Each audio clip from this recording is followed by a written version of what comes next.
যে মানুষটা সবার সব কষ্ট হাসি মুখে নিজের কাঁধে তুলে নেয়, দিনের শেষে তার নিজের মাথা রাখার মতো কোনো কাঁধ অবশিষ্ট থাকে না।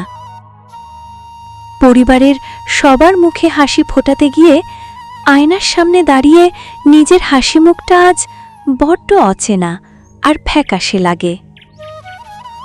সবাই শুধু আপনার বাইরের শক্ত খোলসটাই দেখল, ভেতরে যে একটা মানুষ প্রতিদিন একটু একটু করে রক্তক্ষরণে মরছে, সে খবর কেউ রাখল না।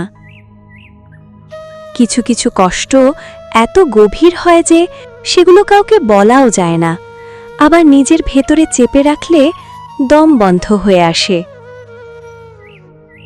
মাঝরাতে বালিশ ভিজিয়ে কান্না করা মানুষগুলো খুব ভালো করেই জানে সকালে উঠে আবার তাদের একটা নিখুঁত হাসিমুখের অভিনয়ের প্রস্তুতি নিতে হবে।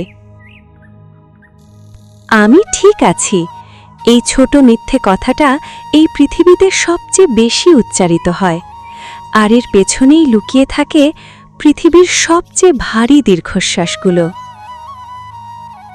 আপনি নিজেকে পুড়িয়ে চারপাশের অন্ধকার দূর করছেন, আর মানুষ ভাবছে এটাই তো আপনার দায়িত্ব।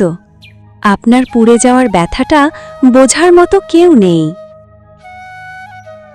বুকের ভেতরে জমে থাকা এক পাহাড় অভিমান নিয়ে যখন কেউ একদম নিশ্চুপ হয়ে যায়, তখন বুঝতে হবে সে অভিযোগ করার শেষ ভাষাটুকুও হারিয়ে ফেলেছে।